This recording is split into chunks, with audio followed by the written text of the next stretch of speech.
And okay, let's. You know why I picked Nodder on that one? Because I don't, with the exception of Hagrid, I don't, and maybe Dumbledore, but he's got a full name.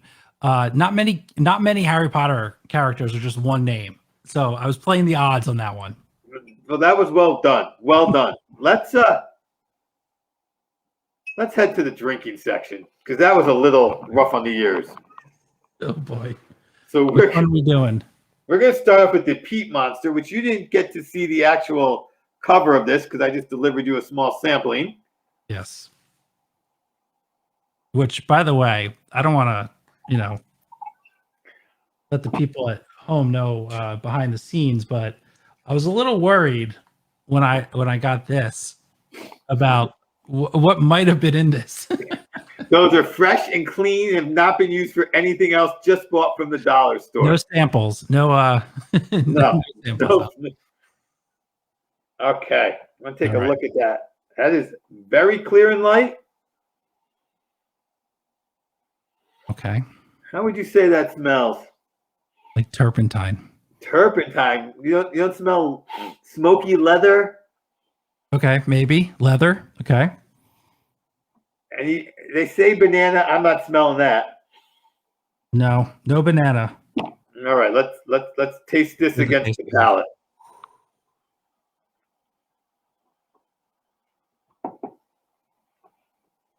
I like that. Yeah. It's nothing like we have two very peaty, smoky scotches today, and I taste the leather. I think. I feel like I taste your descriptions better than the smell of it. Yeah, because when you're not used to a peaty scotch, that burnt, smoky smell is overwhelming. And like you said, you were afraid of what that was going to taste like, and meanwhile, it has this nice, long, sweet, smoky finish, very earthy. Yeah, much better than what the smell was. Yeah, no, that was actually pretty good. That went down pretty smooth. I like that one. So now let's go to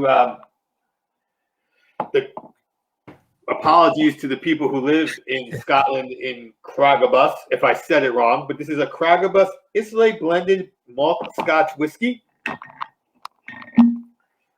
So I chose this one special for you. I was going to choose a different one, but I got this from Vegas, but that's not the important thing. I opened this during Charlie's first family game night. And so this is for him.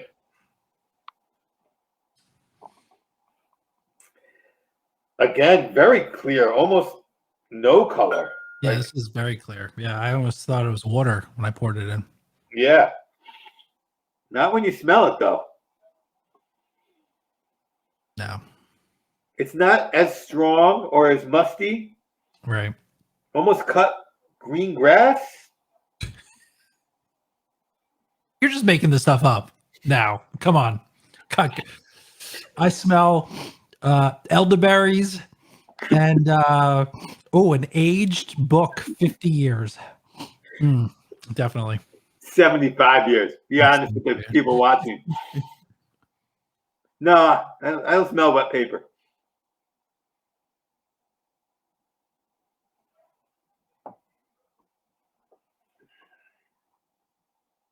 I think I like the first one better.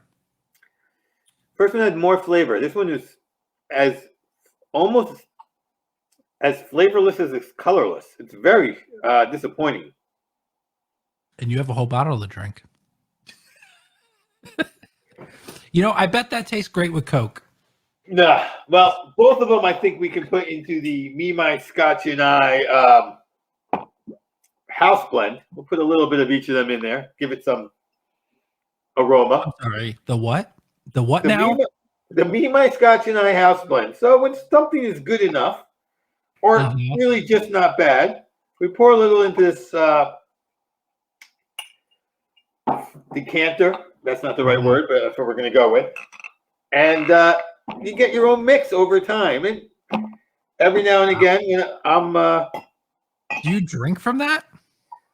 I have to because it gets full. But the plan is that someday, and it's going to happen sooner than later as our pandemic ends, those folks who live close enough, like you, will come to the studio, and this will be one of the things we drink. Okay. I can't wait for that night. Either can I. So what else do you have going on besides fantasy football and your wife and learning through osmosis about Harry Potter from your wife?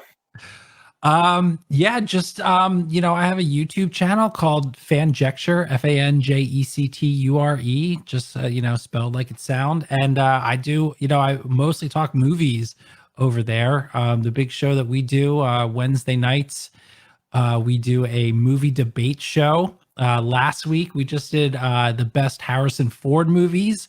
This upcoming week, we're doing the best Nicolas Cage movies, which is going to be very exciting. A lot of 90s, talked a lot of 90s tonight, but a lot of 90s classics in there. The Rock, we got National Treasure in there. A bunch of good Nicolas Cage movies. So that's what I do. Talk movies a lot every week. Did Ghost Rider make the top 8? Ghost Rider did make the top 8. It did. Gone in 60 Seconds made the top 8. A lot of I don't have the list on me now. I should have prepared a little bit better, but a lot of good Nick Cage movies. All the ones that you think would be on there is going to be on there. Well, there's that to me it feels like there's I'll give my votes now. There's 2 Nick Cage movies that stand above. Okay, and that's Raising Arizona and was it Moonlight? The one with Cher. Moonstruck. Neither of those made the list. I'm showing my age. A lot of people in the because the community we do a lot of pre-voting for people to come in, and a lot of people were doing it. So here's the list. I'll give it real quick, super quick. National Treasure, The Rock, Con Air, National Treasure 2, Face Off. Forgot about Face Off, Travolta. Gone in 60 Seconds, Kick-Ass, and Ghost Rider. Those are the ones we're talking about this week. Okay. There was one in there. Oh, National Treasure 2. Yeah. That's impressive to have made the list over the 2 that I suggested, which does show that you have a younger crowd.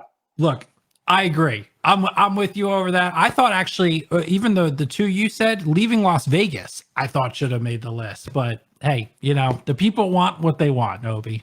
This is the thing about Nick Cage. He has such a large array of movies, that and he's been doing it for so long that it's like, and I'm sure that as it's a YouTube channel, there is skews a little younger than yourself. I suspect your audience is a little younger than you. A little bit. Not too much, but a little bit. Yes. Excellent.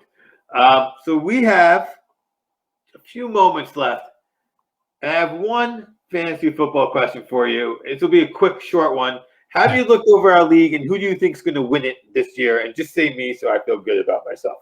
You probably. I'm tanking this year on purpose. I can't wait. I'm going to draft all the worst players in the world, and I want to come in last place so I can get the number 1 draft pick next year. Which will be, you don't know. Probably a terrible player. Hashtag don't trust the process. Oh, the process. Yes. Once again, this was the year until the knee just went. Oh my God. We could talk an hour about that another day. Oh my God. Yeah, it is. It's, for those who don't know, I'm not from the Philly area, but I live there now after 20 years. It's all I've gotten into 3 of the 4 big sports, 3 of the 4 big 4. I now root for the home team. Most importantly, I started and came down as a Sixer fan, and this was the year, Obi. This was the year, and I was like, I'm going to a parade in my hometown. I was excited. I was going to call it my hometown and everything, but yeah. So with that, I just want to remind everyone that next week we will continue this Fantasy Football 201 with Fantasy Football writer Tyler Butcher. He's going to take some of these strategies and things we talked about to that next level, probably dig into some numbers. I continue to search for my bottle of Ron Burgundy's Great Odin's Raven Special Reserve Scotch whiskey. After we track that down, because it seems to be a lot harder than I expected, then I'm going to try to track down the guest, Will Ferrell, and interview him about some of his great sports movies, including Blades of Steel. With that, I thank you all for watching tonight. See you next week.